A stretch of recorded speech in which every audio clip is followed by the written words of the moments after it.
All right. Devin's back. Episode 30-something, 35, No, it's like 37. Fuck, we just brutal. We plowed through a lot while you were gone, and they were a lot better than having you here. Were they? A lot better. Well, you guys were plowing episodes. I was plowing the old lady out in Florida. I believe you were in Florida. I don't believe the other part. I was in something. Crocodile? Dude, yeah, speaking of crocodiles, you'll get a good kick out of it. Well, I had a good joke today, but I'm going to wait for Tyler because I think I can get him with it. And he tried to get me at that one about the Hunter Dixon room, but I already knew that. Yeah. That's what happens to your cocksucker. And to be alive if you can't do that.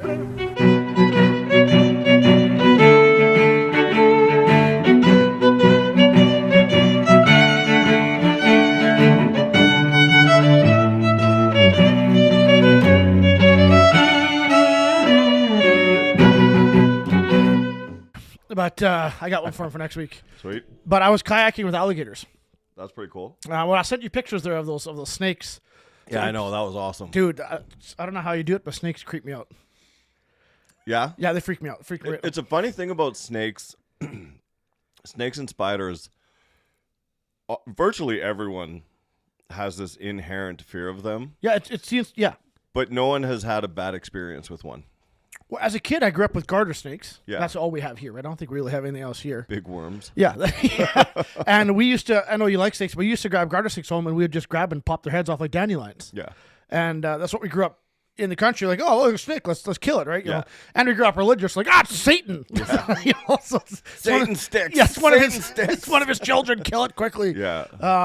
But we were out there, and we went to that alligator farm where I sent you all those pictures. Yeah. And they have an alligator there. And this thing is, I'll say the measurements of it, but it doesn't make sense. You can't comprehend it until you see it.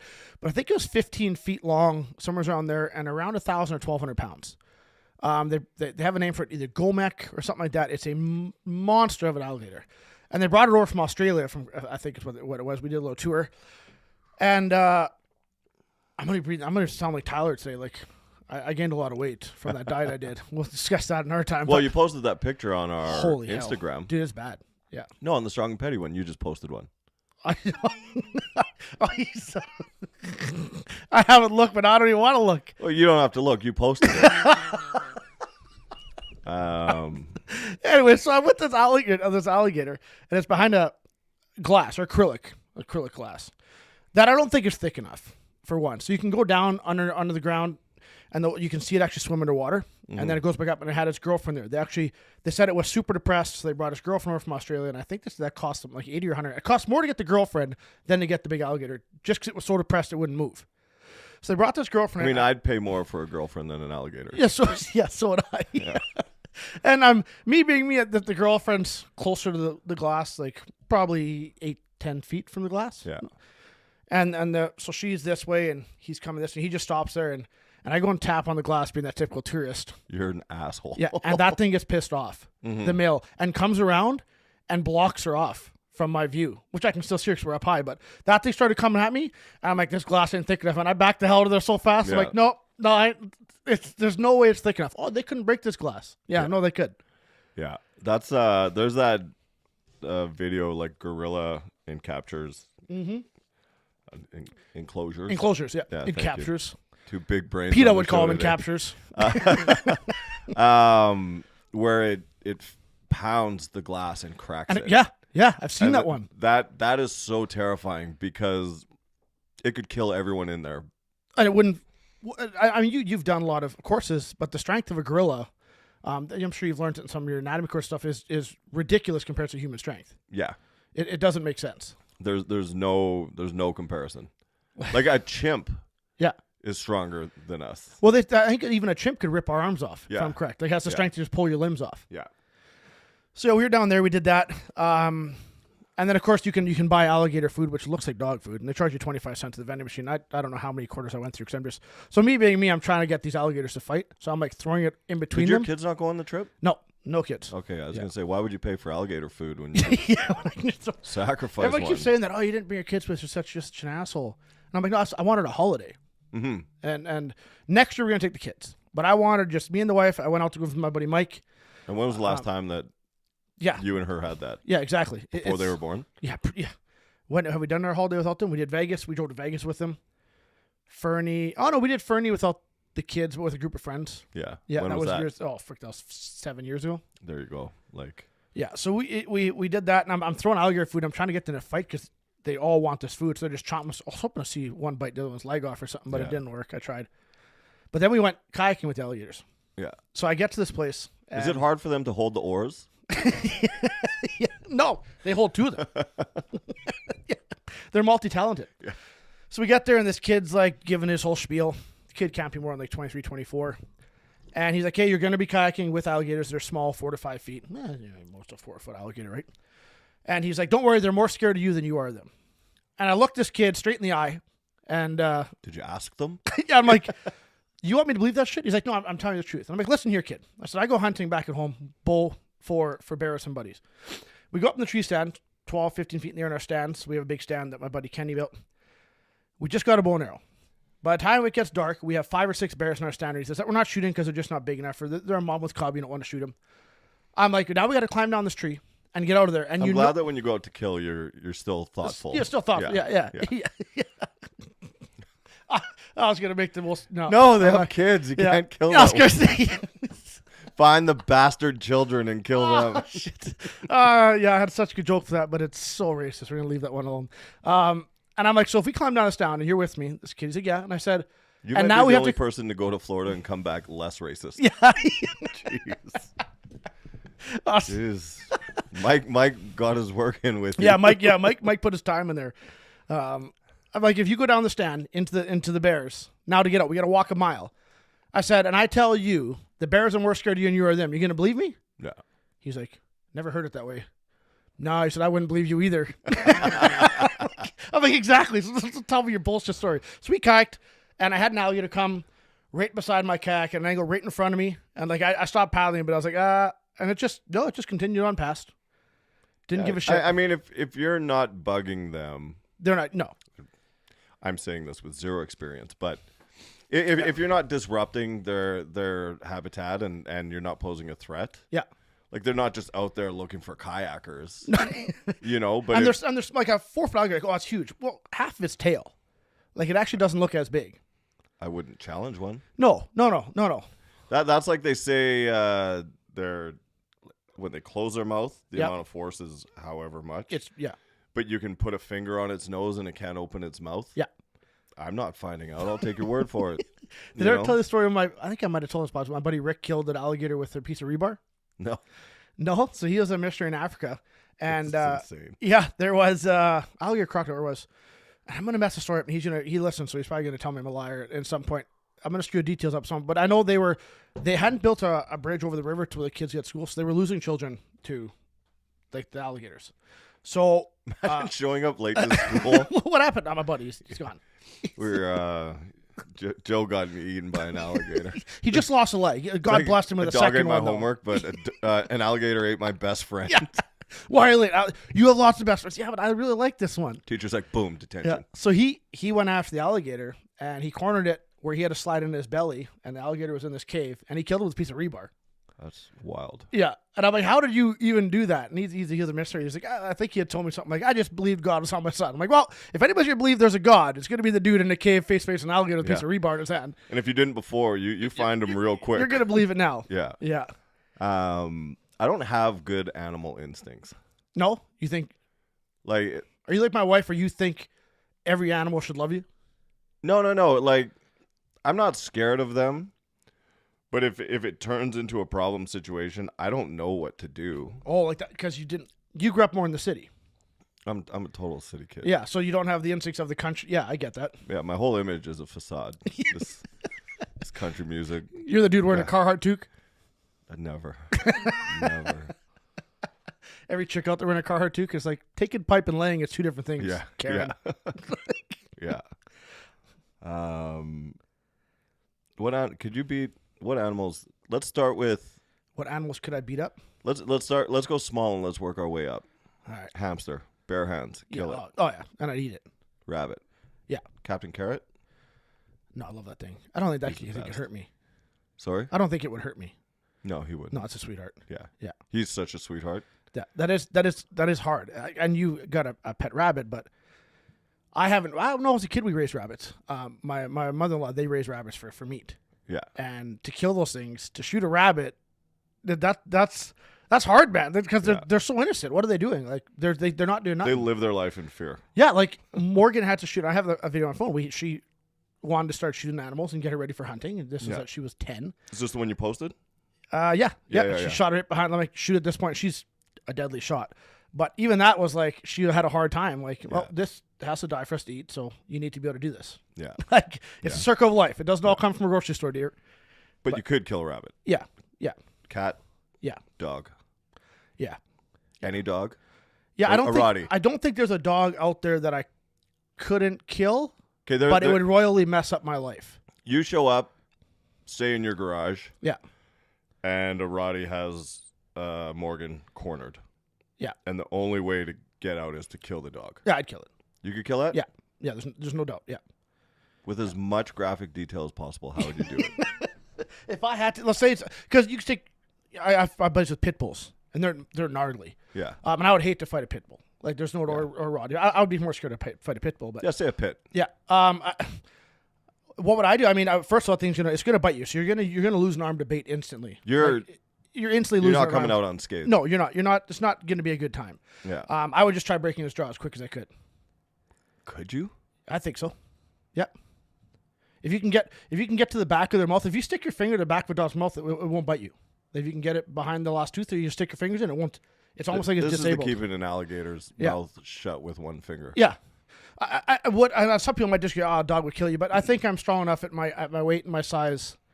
Where would it suck? Yeah, I would probably be a very injured person, but there's no way I'm losing that. Your fight. energy bar would be way down for your. If it was like Mike Tyson Punch Out. Yeah. Your next fight, you'd be in trouble. Yeah, I would have to pin it down, get it on his back, and then you'd eat some claws. But once you have it on his back, if you can tackle it, then you're in better shape.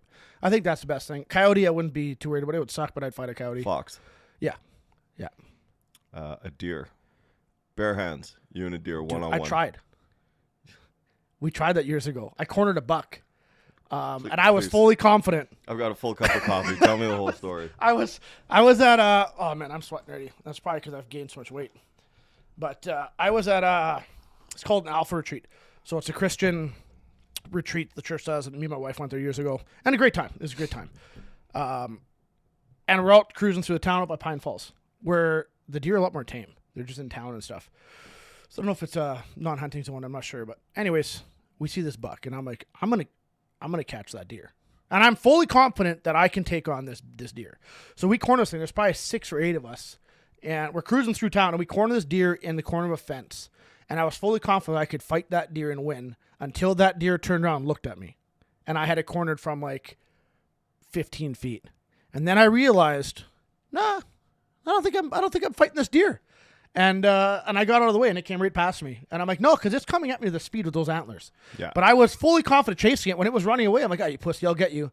It's like when you see a bully chasing a kid, and the kid turns around and punches the bully, and the bully realizes now, that was me. I was that bully. Yeah. Yeah. When he turned, I was like, I don't know, man. He looks a lot more confident than him. Scared looks more confident than me. Having fun. Yeah. I think if I had to fight a deer, I just got to get a hold of its antlers. I've watched some videos. You get a hold of its antlers, you're okay. But they kick so hard. That's the thing. And they kick forward. If I'm correct, their front feet kick forward. Yeah. A buddy of mine years back, but they chased a deer into sheep fencing, and it got his head stuck in the sheep fence. And they went and tackled it, and it kicked him right beside the nuts. And he was so black and blue, he almost he was lucky. They kept the thing in the barn, raised it for a couple months, and let it back out again. Really? Yeah, they threw it in the back of the truck cover, like the whatever those cab covers. Yeah. Brought it to the barn, put it in the fence, or put it in one of the the cow corrals, for the calves. Yeah. And kept it and fed it for a while, and then let it back out. That's kind. The country things. Country thing. Yeah. Yeah. What about a cow? Oh man, there's no way you couldn't kill a cow with your hands. You'd have to have an object. Yeah.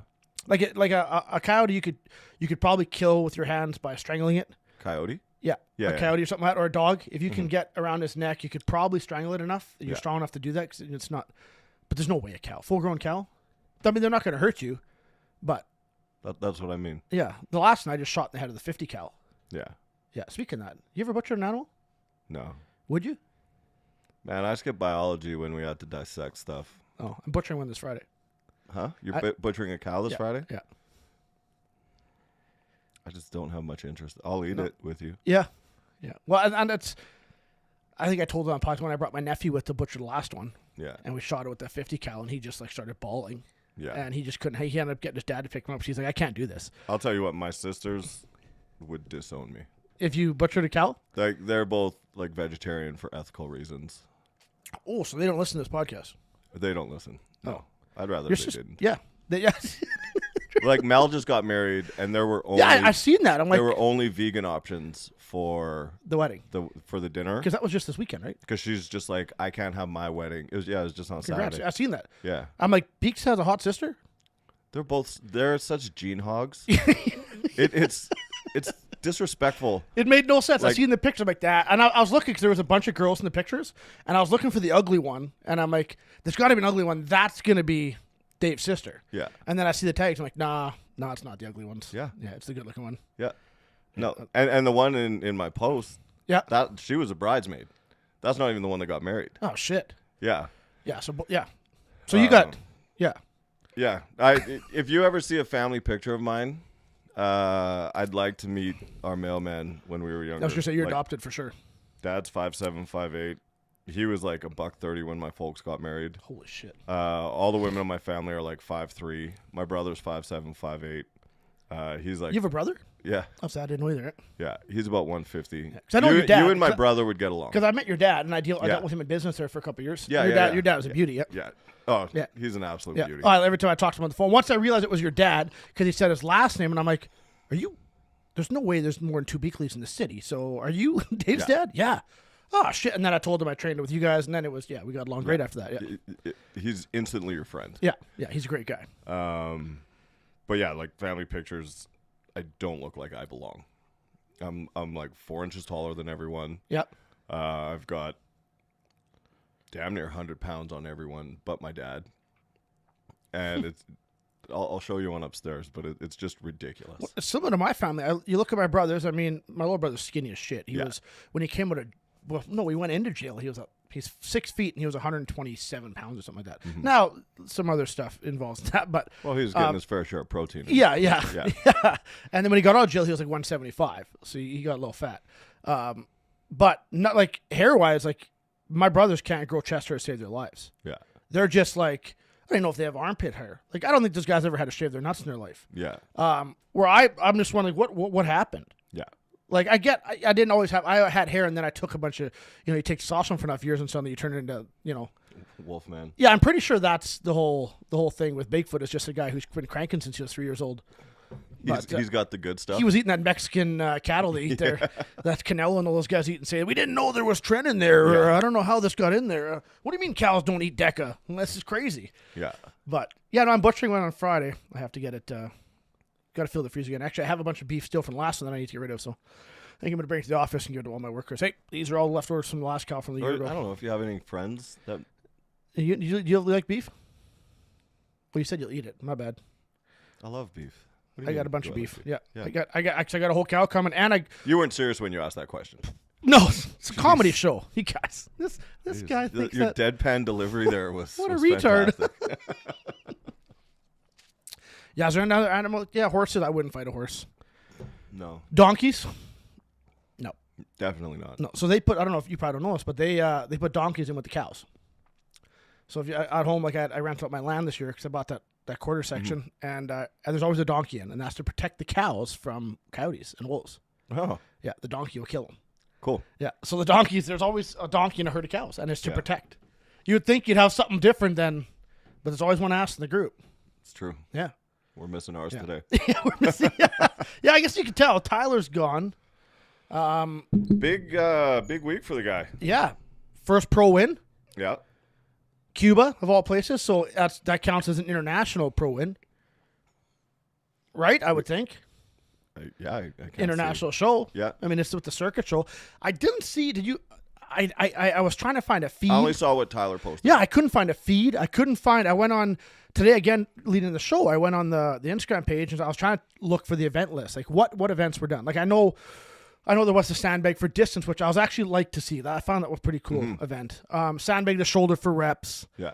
bench press on the beach they did with whatever weight they had in the resort, which was only 270 pounds in sand. Yeah. And Tyler won that. And not to harp on Tyler, but Tyler's not always been the greatest bencher. That's not his forte. He might overhead press as much as he benches. Yeah. But which is crazy. I think this worked out really well for him because if I'm correct, in the last 3 months, he had a bunch of benching in his block from his coach. And I don't know, maybe he knew the event list and just didn't say nothing to us, but I found the kind of... And what else was there? There was... Well, he knew he had to bench, but they didn't know the weight. Yeah. At 270 for reps. 270 is such an odd... Like, in numbers-wise, you think 275. Well, 225 or 275. Maybe it was a 50-pound bar. Right? You know what I mean? Yeah. Or they had 210s and 2.5s, and they got up to 270. Yeah. Like... And then what was the other event? They had a tug of war, which was kind of cool. Yeah. And I don't know what else there was. Like I said, I was going back in videos trying to find what the event list was, but I couldn't find it. But congrats to Tyler. Very exciting. Like there were some big boys there. Him getting himself out there, and that's how you grow your brand and you grow your name. Yeah. And then to go out and be successful on top of that. Yeah. That's fantastic. Well, he's setting a mark. And if you looked like when he posts a picture of him and the guys, and he comes in at 305, Tyler, 310. And lots of those guys are not like, and I hate that whole theory, oh, you look small. But like width wise, and like some of those guys are near 400 pounds. Yeah. And then, but maybe add the sand and the elements, and they couldn't move well. And hey, man, he did it. Good for him. So that's always been the beauty of strongman. So he's the strong and we're the petty. Yeah. I mean, I know I'm definitely the petty. But that's the beauty of strongman is that you can put the same 10 guys in 10 different shows. Yep. And no one person will win them all. No, yeah. Yep. It's very event dependent. Doing it in sand is a big change. Something like 275 is light. Yeah. And so now you're getting into conditioning. Yeah.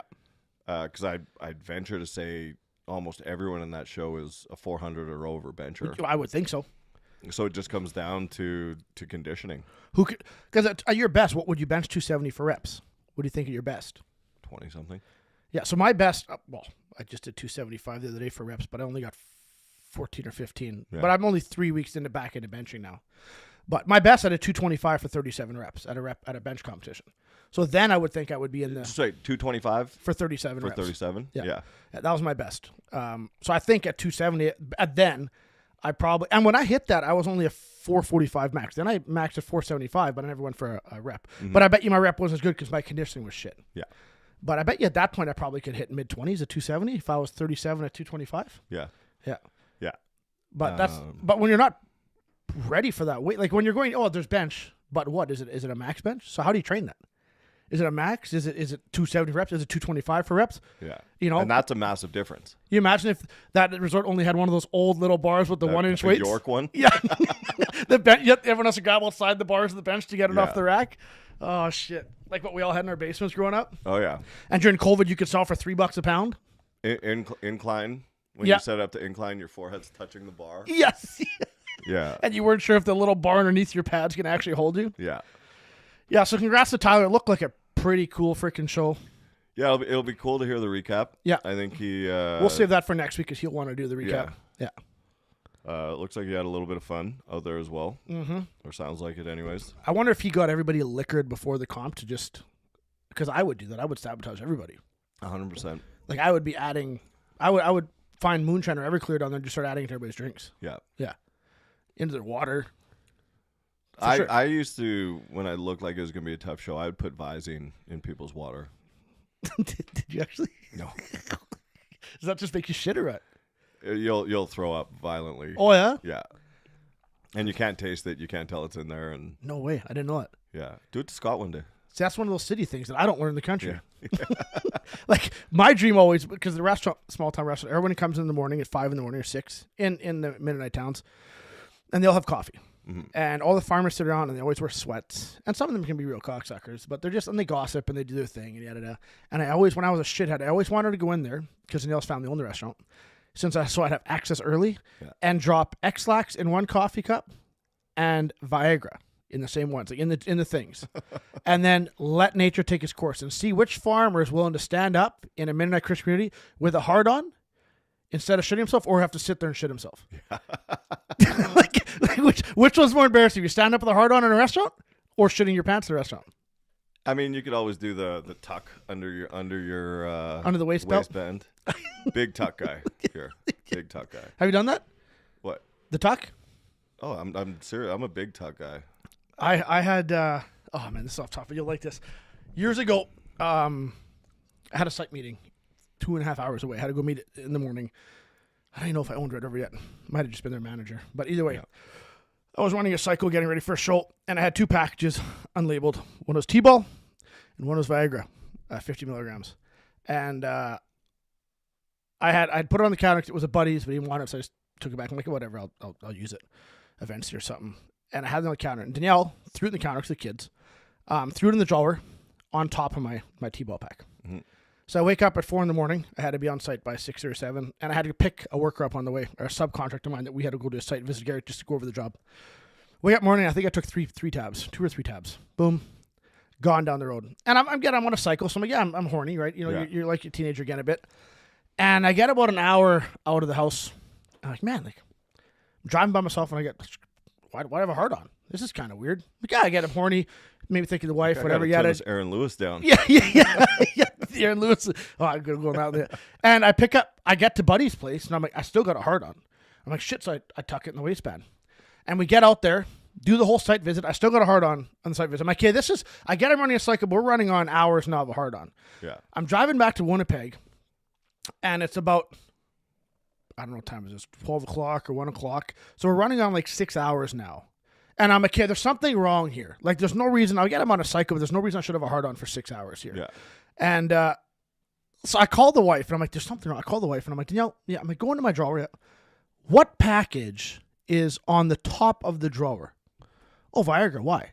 I'm like, what? Why is there Viagra on there? Well, I put it in there last night. I'm like, I took 150 milligrams of Viagra before I went to work this morning. It's gonna be a good week. Yeah. So it made sense. So I'm like, I'm thinking, like, is it 8 hours you go to the emergency room after you had a hard on for 8 hours? What's the rule of thumb here? But luckily, after about 6 or 7 hours, she started dying off. This was a rough day.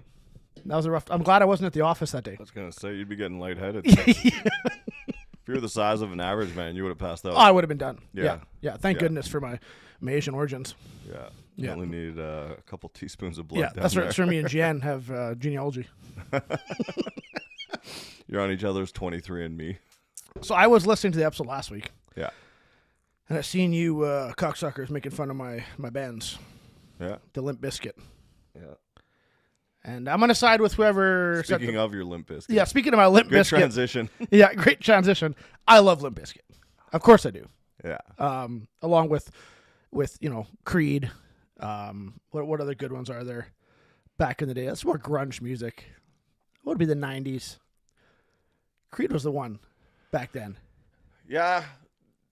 I think we said like Nickelback. Nickelback. I actually love Nickelback too. Melissa Peacock's doing on her Instagram Nickelback November, so every day she posts a different Nickelback song. Jeez. And every day I check, I'm like, yep, yeah, it's a gooder. It'd just be photograph every day. Oh man, yeah, that one got a little excessive. That was. I wonder how many views that has on like Spotify and YouTube combined. Photograph? Yeah, it's got to be in the billions. Well, I mean, I'll take a screenshot. What's that? I'll take a screenshot. Yeah.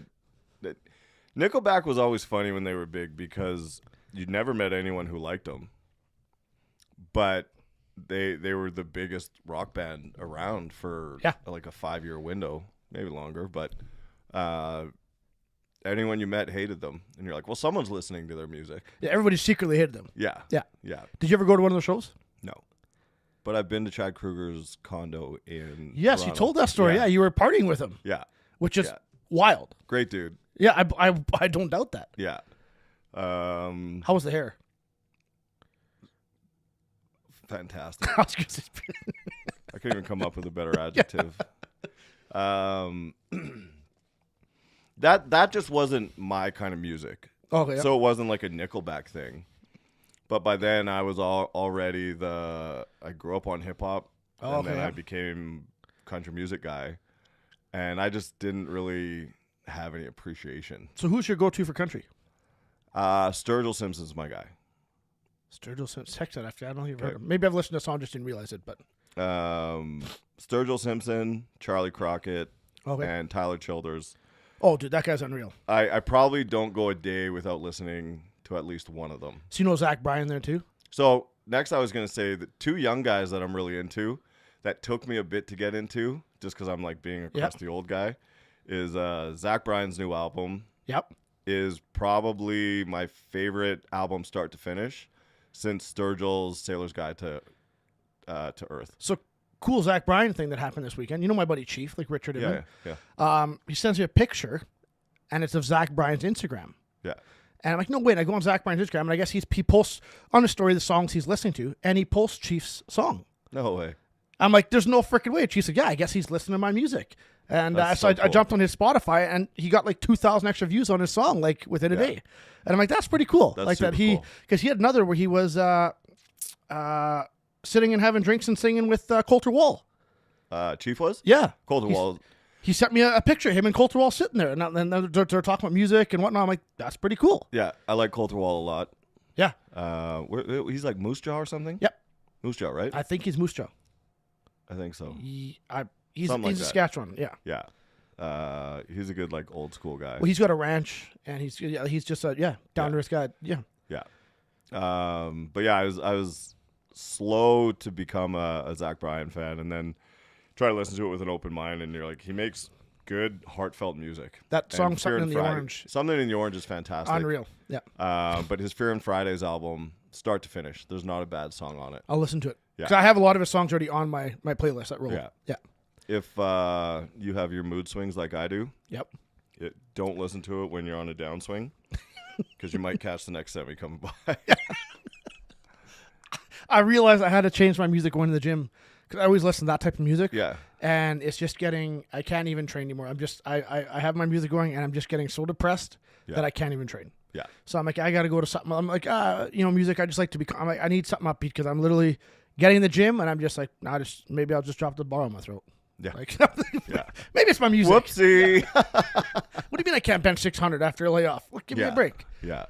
So you're and I was always I hate country, but I think I just hate a lot of the new age country pop music. Pop stuff. Yeah, like I grew up on Nitty Gritty Dirt Band and Garth Brooks and Alan Jackson. That's the country I listened to as a kid, and I liked it. Yeah. But these new guys like Coulter Wall, we just said his name there, but Zach Bryan, those guys, like I used to just listen for the music, and I'm listening to the lyrics, and you don't get that in hip hop, and you don't get it in much in rock. It's all just sex, drugs, this and that. It's fun, but there's no depth. You listen to the storytelling, like the one I sent you guys there a couple weeks. I don't know if you ever listened to it. Breakfast in Hell. I would have listened to it. I'm just drawing a blank right now. So it's about a guy breaking up log jams or breaking up logs, and he ends up dying. And it was, if we don't get this, it's Breakfast in Hell. And it's just the stories behind it. And Chief, like nobody, Chief there, his songs have such stories behind them. Yeah. And that's one of the things the critics always say about him. Is they say he's a storyteller from, like, it almost sounds like he's from the early 1900s, the way he tells his stories. And that's what people love about his music, because there's a story. Yeah. Where this hip hop is just like, oh, my pussy's wet and everybody's been in. I'm like, that's cool. Soul's a car wash down the street. Yeah. Like, that's wet and everybody runs through there too. Like, Yeah. I just don't like that. I like a story that you can relate to. Yeah. I guess if you're a whore, you'd relate to the whole Yeah. shit running through you. But I think there's because my buddy Amy, he's a musician, hey. and he loves the music part of music. Yep. And even this morning, I put on a Brothers Osborne song, and he's just. Did he come to the gym? Yeah. I've met him. I You know for that sure name. would have met him. Yeah. You can see like his wheels turning, and he's like, "Oh, this is in G." Then they go to this, and he knows the music. Well, he's smart. Where I've always been a guy that loves lyrics. Yeah. And there can be a song that might not sound great, but I love the story told, and I'll love what would be classified as a bad song because it's just a great story, or I relate to something in it. Yeah. And it's a completely different mindset. But that's like now, like I loved hip hop, and growing up, like Wu-Tang, Jay-Z, and stuff like that. Yes, yeah. But even they were more storytellers. Yeah. And nowadays, The mumble rap isn't shit. yeah. Yeah. And it's just, I have a lot of old school rap in my playlist still. Yeah. Because there were stories. Yeah, it might have been about gangs, but it was actually a story about something that happened. Yeah. Now it's mumble. Yeah. Yeah. And it all, and I sound like my parents when I say this, it all sounds the same now. Yep. Like everyone's trying to do the same thing. Auto-tune. Where when I was listening in the 90s and early 2000s, a song within the first 10 to 30 seconds of a song, you're like, this is a New York guy. This is an LA guy. They're from Atlanta. They're from they're from down south. Yeah.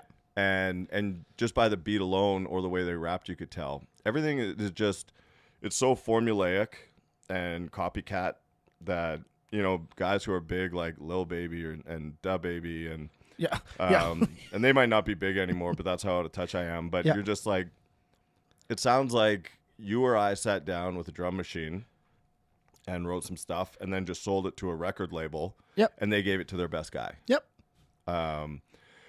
There's no heart in it. Yeah. I don't find that. Besides, I mean, people love Taylor Swift, and maybe I just don't like her music because everyone loves her, but all of hers are just about breakups. But there's no heart in that music anymore, like with the mumble rap and the. Yeah. That was the thing about being in St. Augustine. Like I went down. I mean, and yes, made funny, but I went down to see the Aaron Lewis concert. Yeah.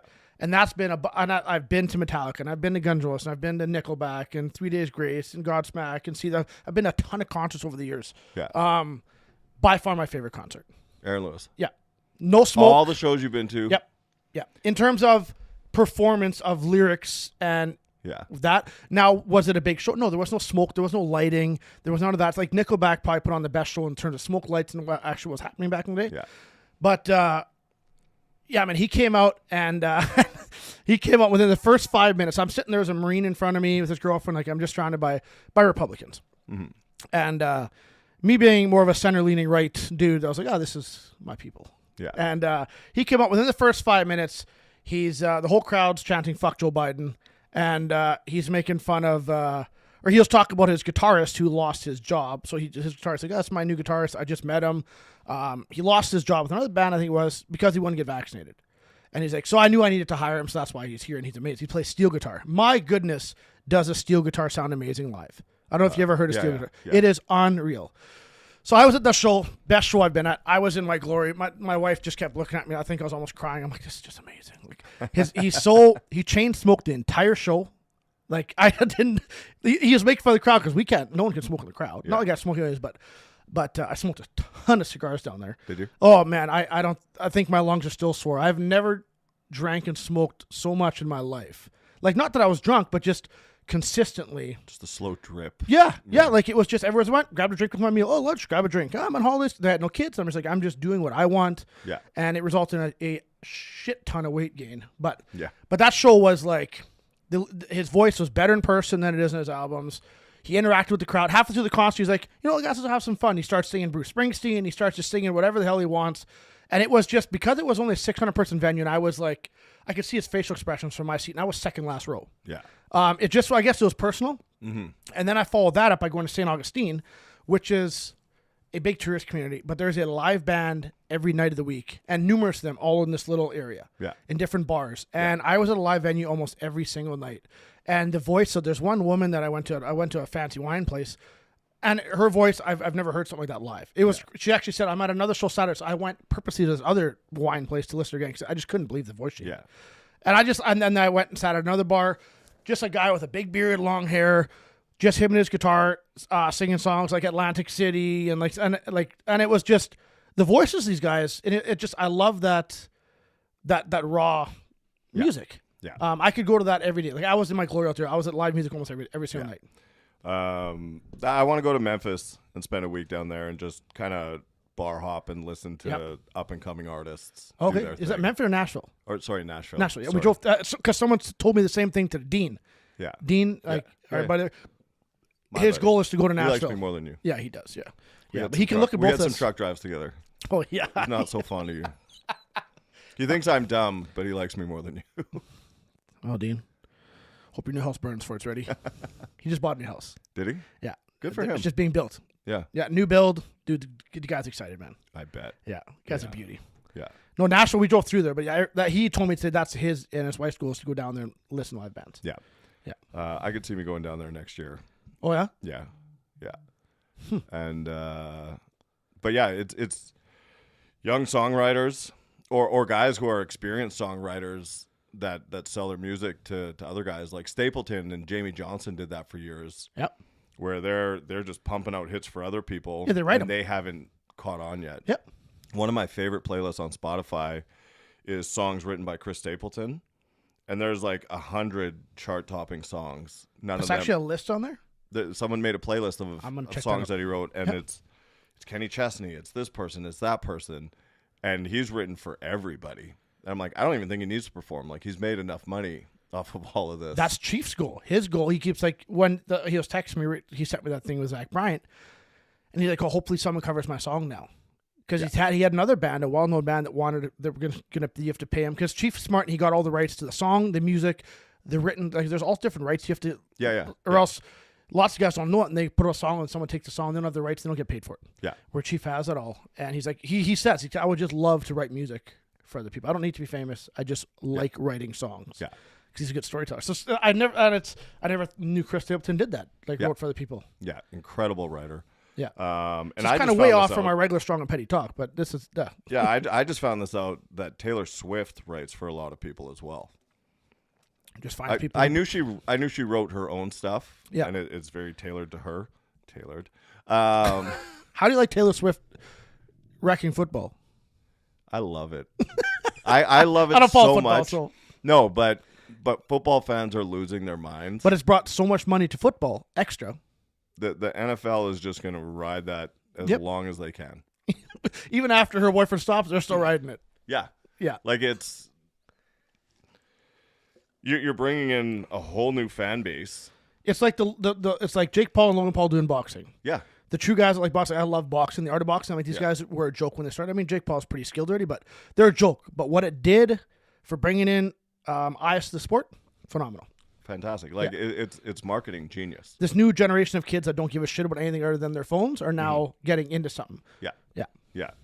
But watching people get in any walk of life, watching people get really angry about something that doesn't matter brings me so much joy. People will literally fist fight over this shit. I'm done watching football. If Monday Night Football shows her one more time, I'm never put.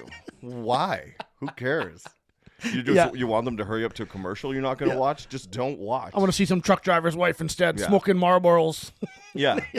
It's I just think it's absolutely fantastic. I hate seeing pretty girls on TV. Yeah. Yeah. Anything else from Florida? Oh man, How's Mike doing? Mike's awesome. He's awesome. He started that. He bought a franchise down there. If we have any listeners down in the States in Florida, look up Filter Shine Jacksonville. That's Mike's business. He's doing great. Filter Shine. Yeah. So I went out and worked with him a couple days. Of course you did. Yeah.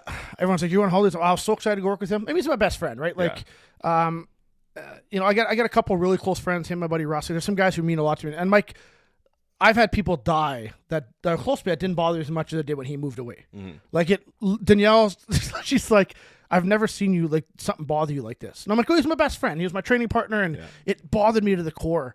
And so I went down there, and I was like, I woke up early at 6 in the morning. I'm like, I'm going to work with you.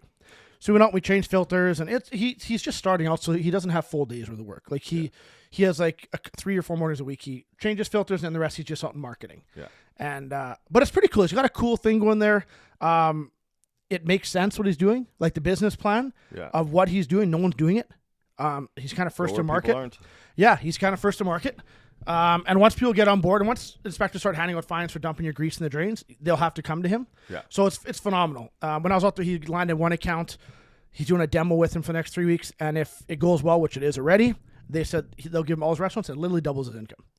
So he's, people are like, you always hear about these stories on these podcasts with all these fancy people. I started from the ground up. Like Mike went down there back February, March, and was literally sleeping in his Jeep on the beach and got kicked off the beach. Like when people are like, oh, how'd you start business? He literally went down there with whatever he saved up out here because he got screwed in a business deal, and went down there with whatever he had saved up. His wife stayed up here and worked. He was down there alone, knew no one, sleeping on the beach in his Jeep. Yeah. Met a guy who's like, hey, I'm doing these filter things. And the guys and me will partner up. Mike found out who the head guy was, contacted him, told this guy his story. Hey, franchises always want X amount of dollars. You have to be some net worth of this amount. You have to have X cash just to buy into a franchise. Yeah. The guy took a shot on Mike. I guess he could just tell, no, this guy's real. Yeah. He goes down to visit Mike in Jacksonville and to tour things there was. And then he's like, are you sleeping in your Jeep? Mike's like, yeah. He's like, then you're staying in my hotel room. Like, this is ridiculous. You're not sleeping here. Yeah. So he started out, then he got a warehouse, Started this company, instantly going out to restaurants, marketing. He got his first restaurant. I remember he sent me a picture of his first check, and he was just proud as peach. So even now, they sleep on a futon in their office of their warehouse, which isn't, it's a small warehouse, man. Yeah. And if this account goes through, he can get a house. So he's doing phenomenal. Like it's in 6 months, he's doing phenomenal. Yeah. Yeah. So it was cool. It was Good for cool. him. Yeah. And he loves the show, so I'm sure he'll listen. And Yeah. it's pretty cool. But Florida is, I couldn't move there. I know he loves it. Everyone's like, oh, you're so nice. It was warm. I miss the country already before I got home. Like Yeah. it's palm trees and stuff are cool. I like the bush. Yeah. And the bush out there is very dense. With the like you would walk in, you get lost. It's crazy. Yeah. I don't like crocodiles. I don't like snakes. So I was missing home in that sense, and my kids, of course. But I think I have kids. Yeah. No, but Florida was amazing. I've never taken a holiday where I've been okay. Usually a weekend I go home. Danielle gets mad at me every time because usually not even a weekend. I'm really okay. We're going home. No, we're not. We're going home early. I need to get back to work. Yeah. And maybe I was good because I was working while I was out there a bit. Like my business partner's a tit that way. He will not tell me what's going on at work when I'm gone. Really? Yeah. Scott will not. No. Nope. And he tells all the guys, you don't say a damn word to Devin when he's gone. He needs to deload. Oh, he's trying to He's give trying to you a help me. break. Oh yeah, and he's great that way. Like I call him, how's everything going? It's going great. I know you're lying, man. Tell me something what went wrong. I need to think of something. Yeah. And my buddy, I'm trying to. I want to build a new house. I'm getting quote stuff, and I call my buddy at the lumberyard. Are my quotes in? You're on holidays. Who gives a shit, man? Give me my damn numbers. I need something to do all day. Like none of my buddies are telling me what's going on. So I ended up buying a house when I was out there. Like not down for. I bought a house close where I live, a bankruptcy deal. Yeah. And I was like, "You work?" I'm like, "I need something to do." So I ended up I made a deal on a house that I looked at just before I left, and then we just pulled the trigger on it and just DocuSign everything done. The house is I get possession 2 weeks. Nice. Like so, I need to work. Yeah. My mind is always busy. I came back today, and me and Scott are brainstorming like, what else can we do here? Yeah. What like? I don't vacation well either. No, I need something. And like I go to a resort.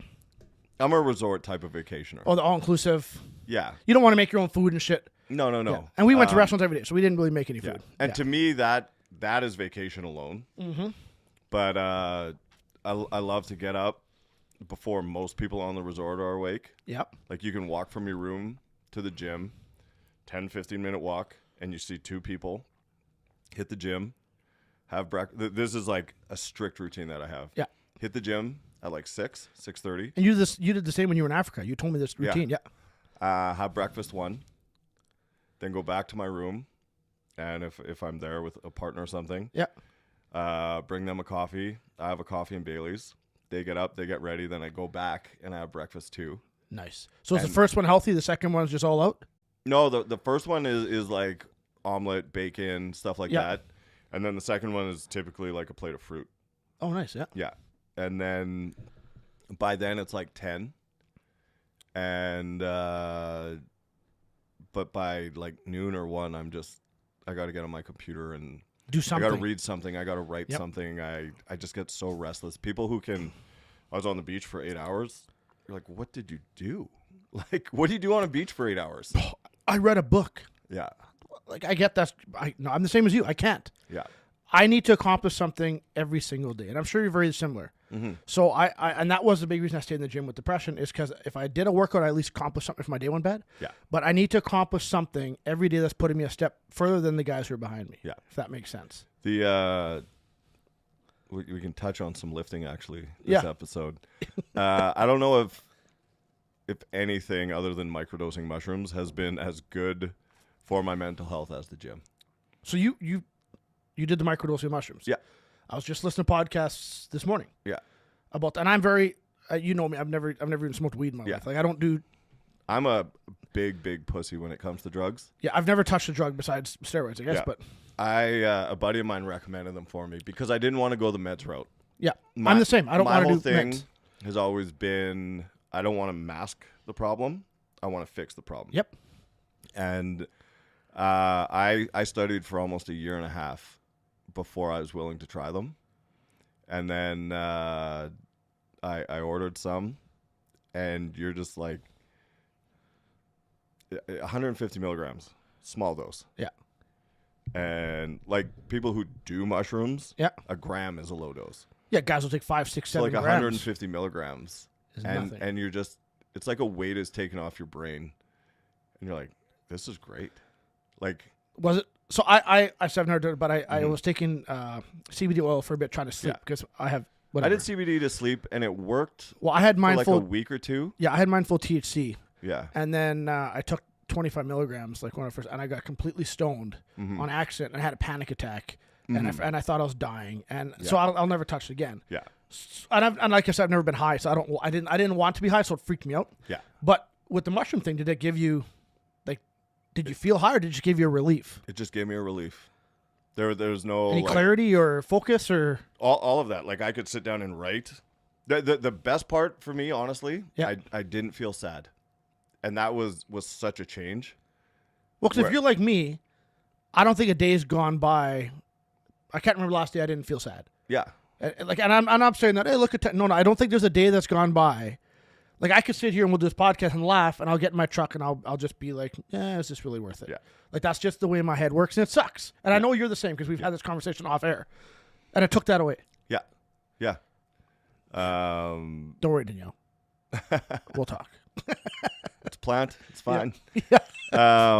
But lifting as well, and I kind of had a thing where if I was down, and you have a decent lift, it releases some endorphins, and it makes that window of the day better. Yeah. And sometimes I needed 2 to 4 hours of feeling better. Because if you didn't have it, you might not make the next. Yeah. Yeah. And then there was an element of it helped my training because it was a form of self-harm. I'll go for like a the PR. training. Yeah, Yeah. I'll go for Yeah. a PR because I'm willing to hurt myself. Yeah. I wasn't chasing a number.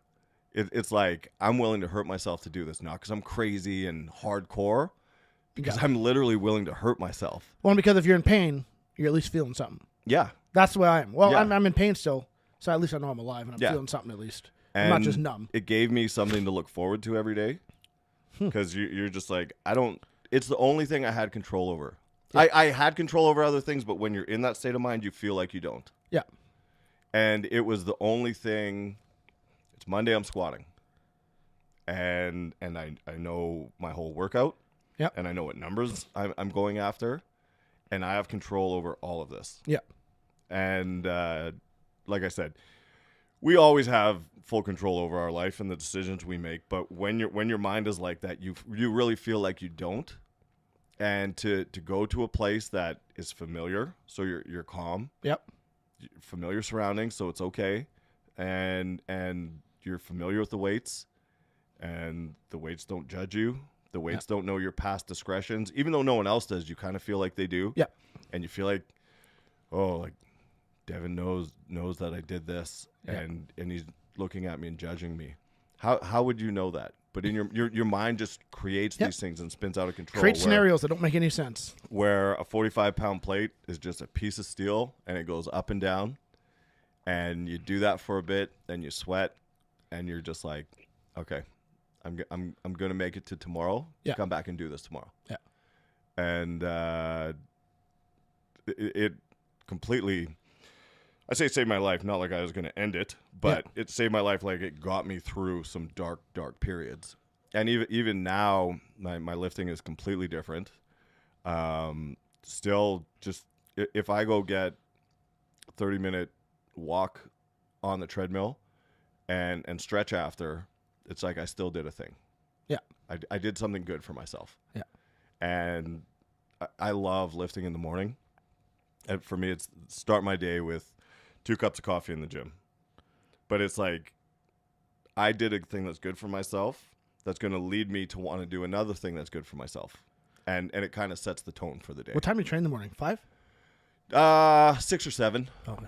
Yeah, 6 is hard with it suddenly being colder now, which is funny because it's not that cold for Winnipeg, but it feels like it's minus 10,000 degrees because we had such a nice fall. Yeah, I used to train at 5, and I kind of miss that because it gave me, when I would get to the office, and I used to get to the office at 7:45. Yeah. When I get there at 7 because I bring my little brother and his son in, and they need the hours, and I don't want to be at the office till 4 because I hit rush hour traffic and I'm not home till 6. Yeah. So I sacrificed my morning routine to get them to work early now, which I'm still struggling with a bit. But I like training at 5. I was weaker. I figured I was about 5 to 8% weaker on my lifts in the morning than I was in the afternoon. I was doing the math on what I could lift. And I'm like, I just need to know I'm weaker. But if I needed to perform, I could in the afternoon, like in a sense. But I like getting in the office. I would get to the office and my mind is ready full tilt. I could get there at 7 after training. Yeah. And I was instantly into my work, boom, and I was just focused because I was already going, right? So I do miss that. And I found the mental clarity was better for me. But it was hard for me getting up at 4:30 because I get up 4:30, take a shake and my pre-workout at the same time, so I get some food in. Man, the difference between 4:59 and 5:01 feels like 2 hours. It's huge, man. That little Stickman 4 on your clock. Yeah, just screws with you. Messes with your mind so much. So how long have you, not to get in your personal, but the microdose, was that a recent thing? Probably 3 years now. Well, that's the thing is I mean, me and you seem to touch that when we were talking to ourselves. Yeah. We got a lot darker than we were on the show today. Yeah, I mean, I don't know Tyler's life that well, so I don't know if he struggles with depression. So I know we do, and it often doesn't get talked about with lifting. Yeah. It is getting a little more now, because back in the day, you would never hear about it on like Elite Fitness. Oh, depression. No, fuck you, don't be a bitch, lift the weights, yada yada. Screw your mental health. And then all of a sudden, oh, your lifting buddy blew his head off this weekend. That's kind of weird. None of us seen it coming. Well, no, we all did, but we just wouldn't. We wouldn't talk about it. We wouldn't talk about it. But then we all say, oh, my phone's always on. I always see people posting this shit on Facebook. I'd rather, spend 10 minutes talking than spend 10 minutes at your funeral or something like that. Or spend an hour. Shit like that. Yeah, and oh, you can always call me. And I'm like, I would never call you. Like, it's me and Danielle talk about, why don't you talk to someone? She always tells me. I'm like, I don't have anybody that I feel comfortable talking to about mental health. And I'll explain the reasons. And people, a lot of my friends listen, is a lot of the guys I would like to talk to about mental health. Yeah. I either coach, I do business with, or they work for me. Yep. Or something like that. So if I talk to them, and maybe this is just me, and you'll clarify this, I feel that they won't coach with me, they won't do business with me, and they'll see me as a weak person. Totally. So, 100%. and I've always said a listening ear is a whispering mouth. Yeah. So like, why don't you talk to anybody? I'm like, I can't. Yeah. Well, why? Well, because then they'll think I'm overwhelmed, because I overwhelm myself a bit. Yeah. And then they won't, well, maybe you shouldn't be coaching this many people. Well, no, I love coaching people. Yeah. I might not be the best coach in the world in terms of programming, but I have a huge passion for it, and I literally don't do it for the money. And you're a great people person. Yeah. And that's such a huge part of coaching. I feel that's where I connect with my guys is technique. I'm very good at technique, and just I connect with them on a level where no one else does. Yeah. They have a bad day. Hey, other coaches like, just lift the weight. The program says do it, just do it and shut your mouth. Where I'll be like, hey, let's dial this back so we'll hit it next week. Don't worry, we'll dial back to it. Like I have a lot of communication daily with my athletes. So that's the same way as she's like, talk to me. I can't, because these people I'll do business with wouldn't do business with me if they knew the state my head was in half the time. Yeah. But yet they'll do business with me knowing me now. But if I told them what's going on in head, then in my head, I'm like, then they'll be scared of me. Yeah. They don't want to do business. They don't want me to coach them. They don't want me to, because, I have 4 different businesses plus real estate plus, I got a lot of things going on. But that's what keeps me going. If you add the podcast, I got 6 things going on. Like shit. One thing I learned, and it's after I started going to therapy, I mean, as coaches, there are a good handful of clients that put us on a pedestal. Yeah. They think we're invincible. They think we know everything. They think we can fix everything. They think our diet's perfect and our training's always perfect. And they put us on an undeserving pedestal. And I think when I got to the point that I was comfortable talking about it, it actually strengthened relationships, because people are like, you're like me. Oh, you are human. Yeah. Yeah. Yeah. And it was a little empowering. Yeah. I don't like to talk about it a whole ton, and there's moments like this that kind of randomly come up. Yeah. But one of the reasons I seem to always touch on it for some reason. But what's that? I said I always seem to bring it out of us, but yeah. Yeah. One of the reasons I always struggle to talk about it is because I want to talk. I don't want your feedback. I don't want you telling me it's okay. Yeah. I don't want anything from you. I just want an ear or a shoulder. And a lot of people, and it's not their fault, but like, we're instantly wanting. If you tell me, I want to help you.